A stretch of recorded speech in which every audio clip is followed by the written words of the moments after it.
언제나 한결같이 아름다운 찬양으로 하나님을 기쁘시게 하고 성도들에게 은혜를 주시는 우리 시온 성가대 원들에게 진심으로 감사합니다. 오늘도 큰 은혜 받았습니다. 하나님 나라를 바라보시고 하나님의 은혜를 사모하는 모든 성도들에게 오늘 이 시간에도 하나님께서 말씀으로 만나 주시기를 간절히 기원합니다. 이 지구상에서 전쟁을 가장 많이 겪은 민족이 누구일까? 통계를 따진 것은 아니지만 빼놓을 수 없는 나라가 있다면 이스라엘이 아닌가 싶습니다. 이스라엘은 구약시대로부터 예수님 당시까지 정말 수없이 많은 전쟁을 치르며 성장하기도 하고 또 주저앉기도 하고 또 하나님의 은혜로 회복되기도 하고 그랬던 민족이 이스라엘 민족이라고 생각이 되어집니다. 전쟁이 나면 재산이 없는 사람들은 도망가는 게 굉장히 편안합니다. 피난길이 편안합니다. 그런데 재산이 많으면 그 재산을 지고 갈 수도 없고 그 재산 때문에 많이 힘들어할 때가 있습니다. 특별히 예수님 당시의 고대 근동지방에서는 은행이라고 하는 제도가 활성화되지 못하던 시절이었습니다. 그렇기 때문에 집안에 금은 보화가 있는데 전쟁이 나면 이고 갈 수도 없고 메고 갈 수도 없으니 적당한 곳에 땅을 파고 깊숙이 땅을 파고 묻어놓고 가는 것이 당시 사람들의 보관법 중에 하나였다고 하는 것입니다. 그런데 전쟁을 나갔다가 모든 사람들이 다 돌아오는 것이 아닙니다. 전쟁을 나갔다가 또 피난 나갔다가 돌아오지 못하는 사람들이 있기 때문에 내가 돌아와서 다시 찾아 쓰지.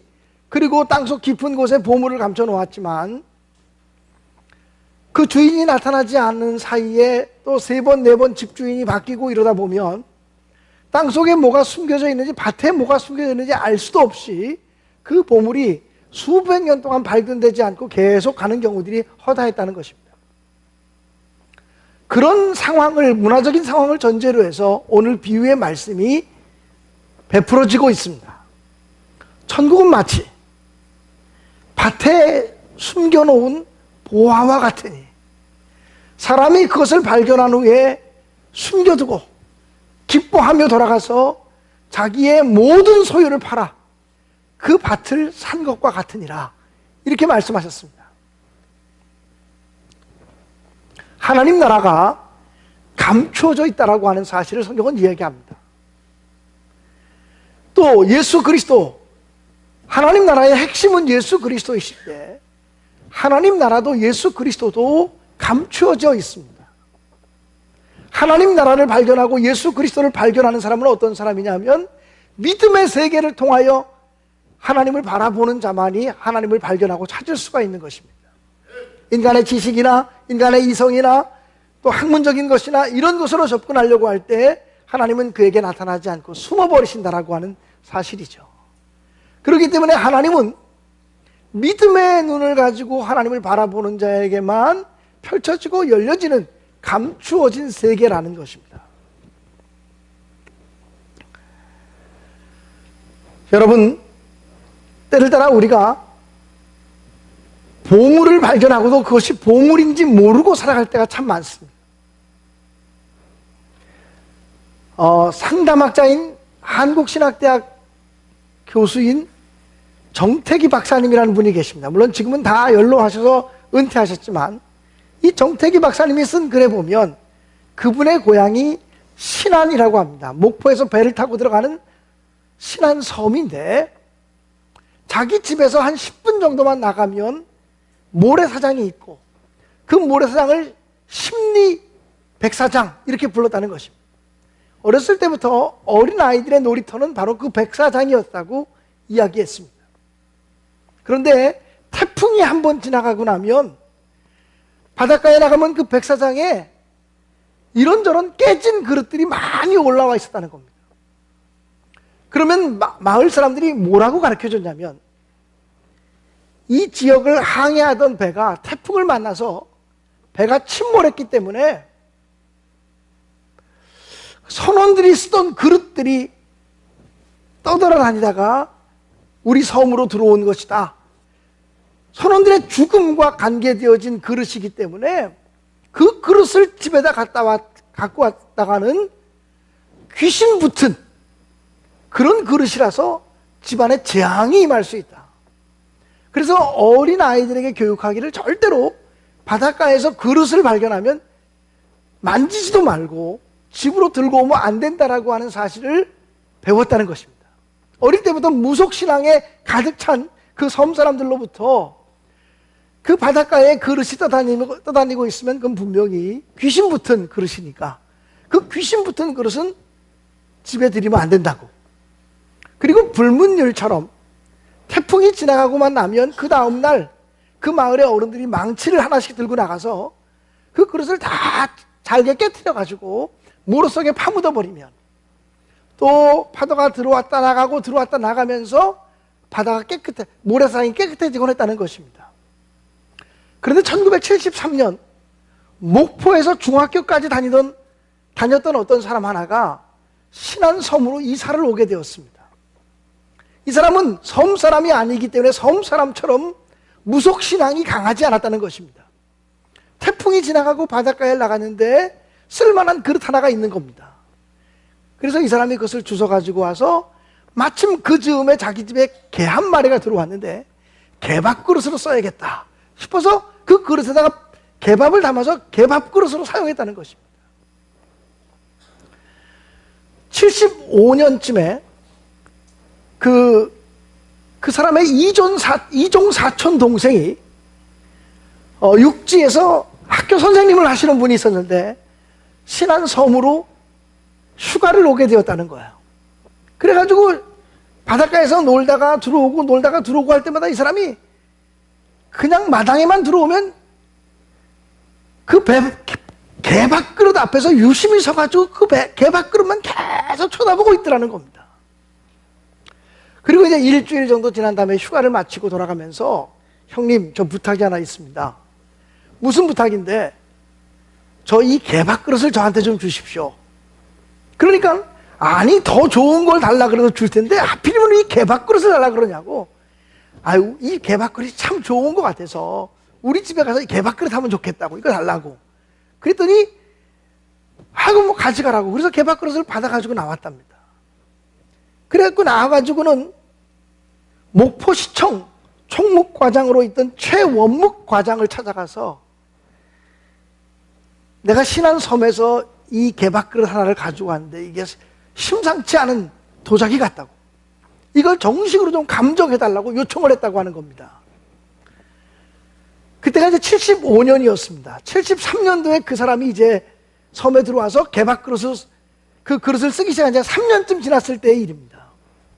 목포시청 최원묵 과장이 그것을 가지고 정밀 감정하는 곳에 의뢰하게 되었습니다.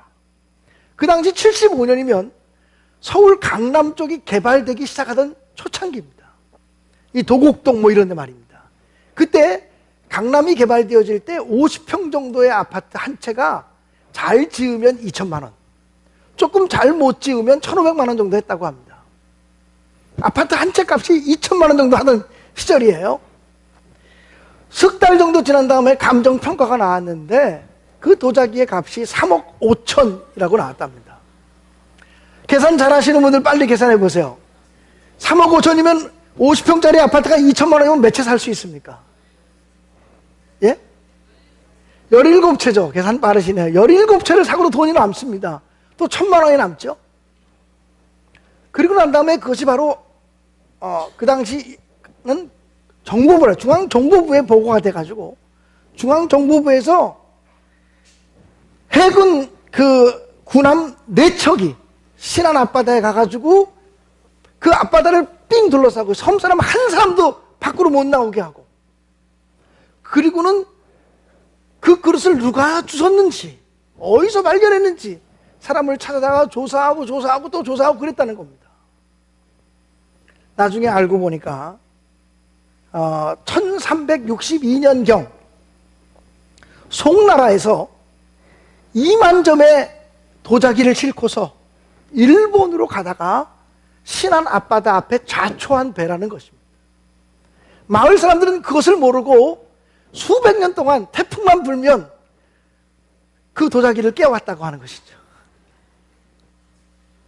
그러면서 정태기 목사님 얘기하기를 나도 그때 도자기 하나 정도 얼마든지 주술 수 있었는데 그 기회를 놓치고 말았다고 그런 이야기를 하셨습니다. 여러분, 보물이 있으면 뭐 합니까?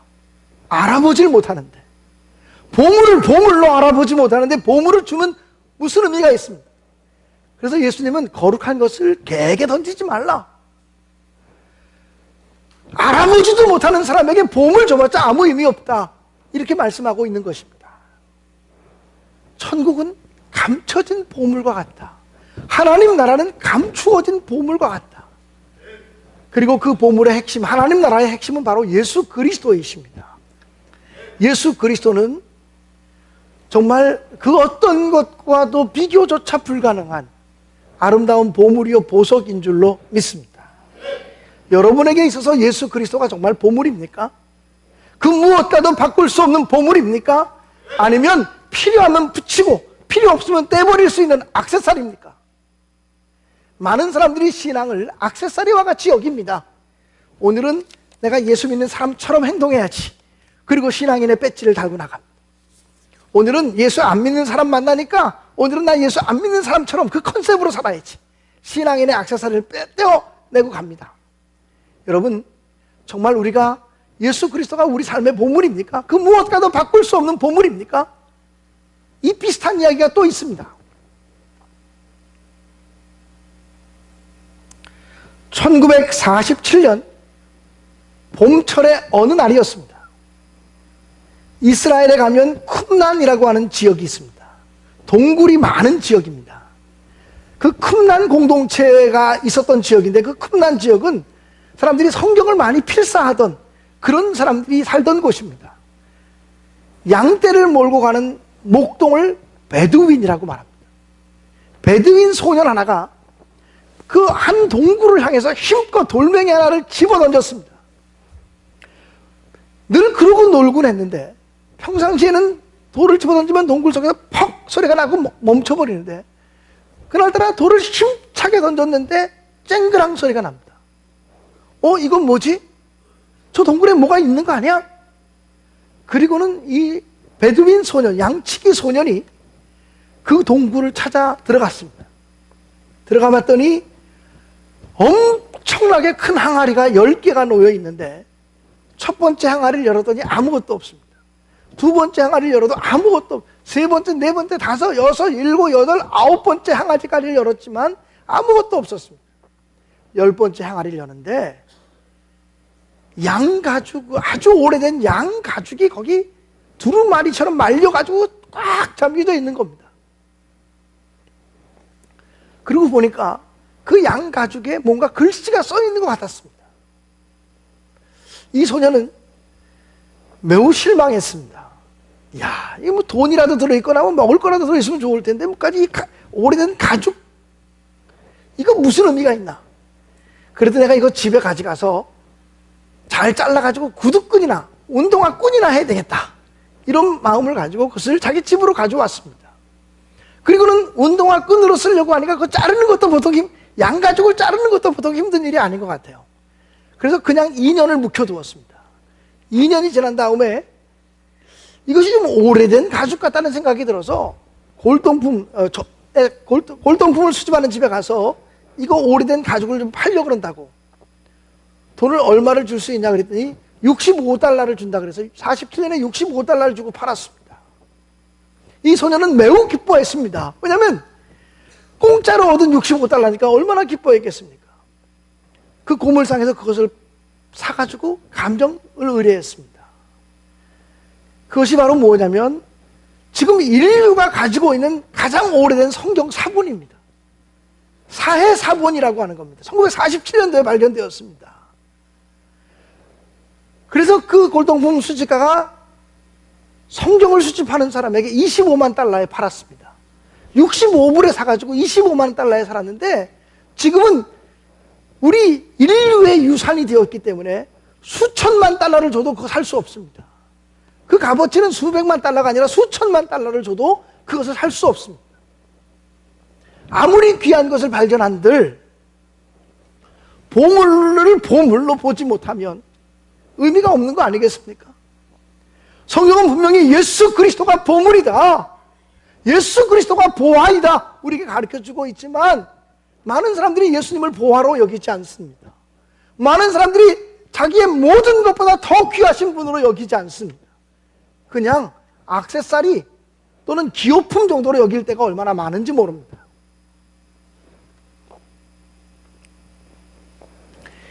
밭을 갈다가 이 보화를 발견한 사람은 그 보물을 다시 감추어 두었습니다. 그리고는 기뻐서 자기 집에 돌아가서 자기의 가지고 있는 모든 것을 다 팔아서 그 밭을 샀다고 성경은 이야기했습니다. 여러분, 우리가 무슨 물건을 거래하거나 땅을 거래하거나 집을 거래해 본 경험이 있는 분은 아시겠지만, 내가 필요한 땅을 사려고 하면 훨씬 더 비싸게 주고 사야 합니다. 땅값이 예를 들면 5천만 원이라 3천만 원이라 그래도 다른 사람이 와서 당신 땅 내가 꼭 사고 싶다 그러면 더 붙이게 되는 게 이게 거래 아니겠습니까? 그러니까 이 사람은 어쩌면 그 땅을 더 많은 돈을 주고 샀을지도 모릅니다. 근데 성경은 바로 천국이 그와 같은 거다. 아름다운 보물을 발견했을 때, 아름다운 보화를 발견했을 때 주저하지 않고 망설이지 않고 신성하게 행동하는 것이다라고 말합니다. 또 그 아름다운 보화를 차지하기 위해서 자기의 모든 것을 모든 것을 다 팔아, 이렇게 말하고 있습니다. 모든 것을 다 거는 걸 가리켜서 뭐라 그러죠? 올인한다 그러죠. 신앙은 내 삶을 올인해야 거둘 수 있는 가치이고 누릴 수 있는 가치라고 하는 사실을 성경은 말씀하고 있습니다. 사랑하는 여러분, 정말 저와 여러분이 하나님 나라의 가치, 그리고 예수 그리스도의 가치를 그 세상의 어떤 것과도 비교할 수 없는 가장 큰 가치로 알고, 그것을 얻기 위해서는 나의 모든 것을 투자하고 희생하고 헌신할 수 있는 믿음의 사람들이 되어질 수 있기를 간절히 바랍니다. 이 땅에서는 모르겠지만 우리가 하나님 나라 갔을 때 땅을 치며 후회할지도 모릅니다. 내가 예수님을 내 삶의 전부로 모실 수 있는 기회가 얼마든지 있었는데 예수님을 내 삶의 보화로 여기지 못하고 살았다니, 예수님을 내 삶의 보물로 여기지 못하고 살았다니 땅을 치며 후회할 날이 있을지 모릅니다. 성경은 분명히 말합니다. 천국은 마치 밭을 갈다가 보화를 발견하고 숨겨두고 기뻐하며 돌아갔다가 자기의 전 자산을 다 팔아서 그 밭을 사는 사람과 같다. 사랑하는 여러분, 여러분의 삶 속에서 가장 우선순위가 무엇입니까? 무엇이 여러분에게 가장 중요합니까? 내게 가장 중요한 것은 예수 그리스도이고 하나님의 나라라고, 그렇게 고백할 수 있게 되기를 주님의 이름으로 간절히 축원합니다. 바울 사도는요, 가말리엘이라고 하는 당대 가장 훌륭한 율법학자의 제자였습니다. 가말리엘의 문화생이었고 날 때부터 그는 로마의 시민권을 가지고 있는 사람이었습니다. 당시에 로마의 시민권은 굉장한 특권이었습니다. 로마의 시민권을 가지고 있으면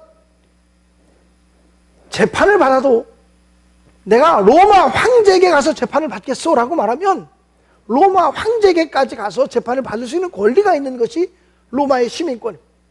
로마의 시민권을 가지고 있으면 길을 가다가 무거운 짐을 들고 가다가 내 짐이 무거우면 로마 사람 아닌 사람, 로마의 시민권이 없을 것 같은 사람 하나 불러다가 내 짐을 들고 따라와 그러면 이유 없이 오리까지 로마 시민권을 가진 사람을 도와주어야만 했었습니다.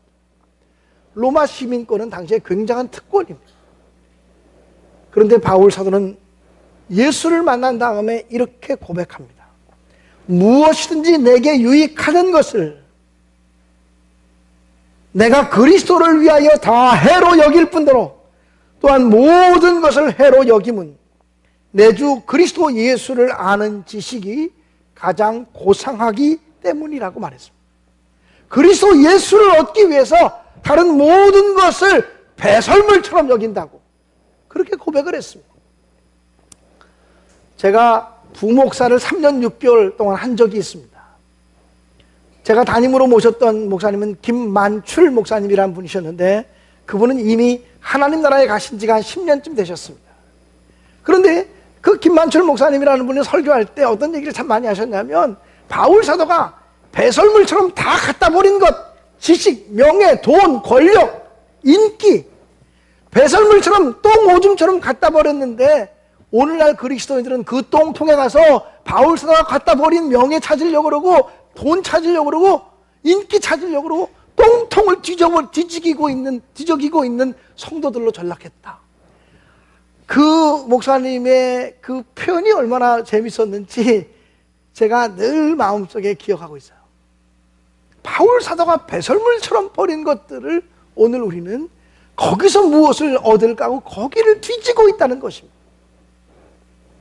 이 말씀을 준비하면서 한 사람이 또 생각이 났어요. 부자 청년입니다.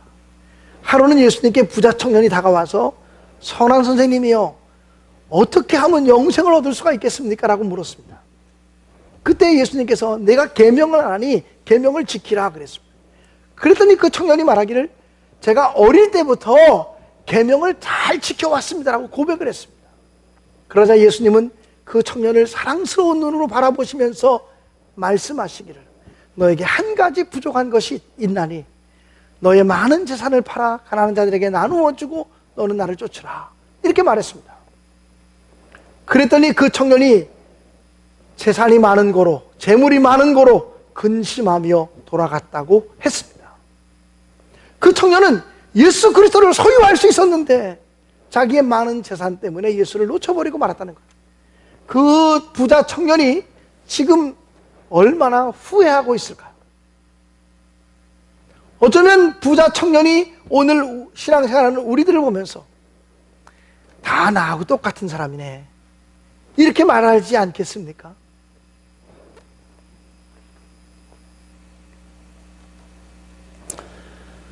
조지 베브리 쉐아라고 하는 사람이 있습니다. 이 사람은 어릴 때부터 노래를 정말 잘하는 사람이었는데, 한 번은 시카고 라디오 방송국에서 하는 오디션 프로그램에 참가했다가 하루아침에 유명 가수가 되었습니다.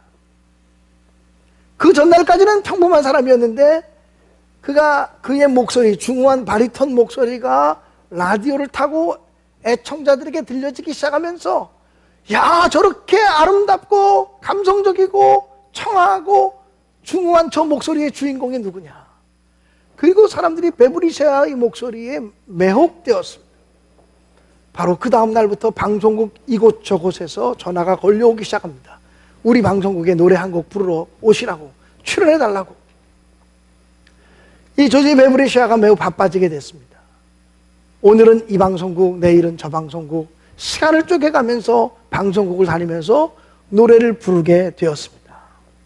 그의 삶이 점점 바빠지다 보니까 주일조차 지킬 수 없게 되었습니다.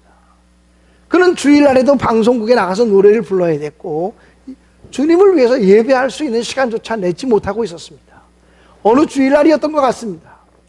그가 모든 방송국의 일정을 마치고 집으로 돌아오면서 차를 몰고 돌아오다가 갑자기 이런 생각이 들었습니다.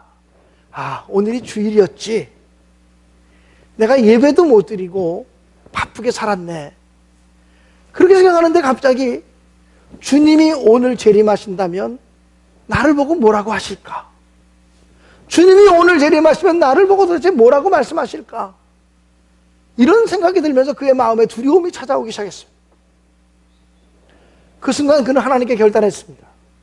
하나님, 제가 이제부터 하나님이 주신 노래할 수 있는 이 아름다운 목소리의 은사를 가지고 주님을 찬양하는 노래만을 부르겠습니다. 제 목소리로 주님을 높이는 노래만 부르겠습니다라고 결단을 했습니다. 그리고는 집에 들어와서 잠을 자고 아침에 일어났는데 어느 방송국에서 전화가 걸려왔습니다.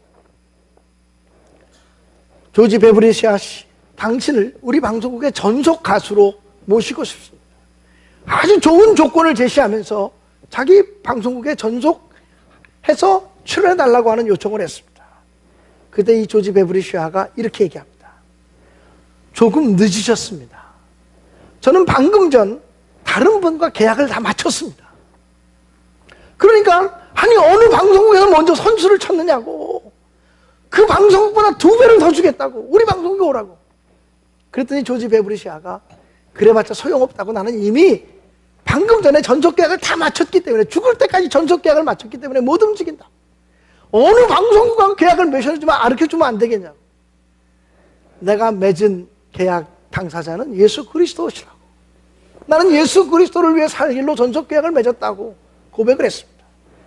그러고 나서 전화를 딱 끊었는데요, 이 마음에 기쁨이 올라오기도 하지만 또 야, 이러다가 정말 내가 더 잘 살 수 있을까라고 하는 일만의 두려움도 찾아옵니다.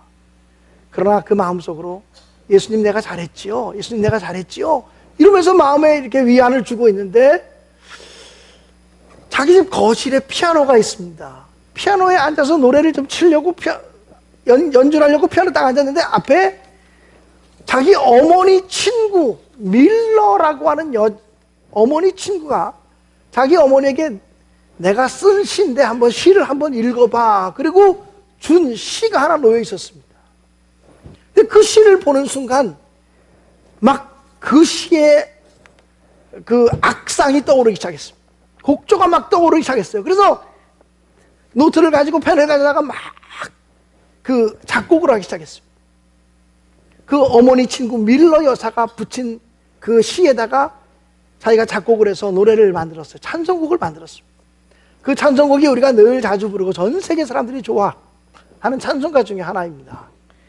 주 예수보다 더 귀한 것은 없네. 이 세상 부귀와 바꿀 수 없네. 영죽을 내 대신 돌아가신 그 놀라운 사랑 잊지 못해. 세상 즐거움 다 버리고 세상 자랑 다 버렸네.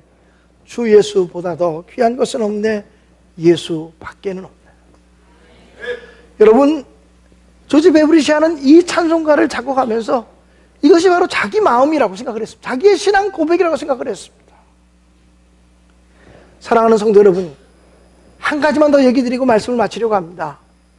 이 사람이 자기의 모든 재산을 다 팔아서 그 밭을 샀다 그랬어요. 정말 보화이신 예수 그리스도를 소유하려면 보물만 살 수가 없어요. 보물을 품고 있는 밭을 사야 돼요. 그 예수 그리스도를 품고 있는 밭, 그게 뭐냐면 오늘날 교회라는 거예요. 교회 생활을 하지 않고서 그리스도 예수를 보물로 소유할 수 있느냐? 그럴 수 없다는 거예요. 이 교회가 비록 불완전한 공동체라고 할지라도 사실 이 교회 안에도 시기도 있고 다툼도 있고 질투도 있고 미움도 있고 싸움도 있을 수 있어요. 교회 안에서도 돈거리 하나 떼어먹고 떠먹히고 이런 일이 있을 수도 있어요. 하나님의 교회가, 이 땅의 교회는 온전하지 않아요. 그럼에도 불구하고 하나님의 교회에 보물이 묻혀져 있어요. 하나님의 교회에 보화이신 예수 그리스도가 묻혀져 있기 때문에 보화를 차지하려고 하는 사람은 밭을 사야 된다는 거죠. 교회 생활을 함께 사야 그리스도 예수 하나님 나라를 소유할 수 있다고 하는 사실을 여러분 명심하게 되기를 주님의 이름으로 간절히 축원합니다.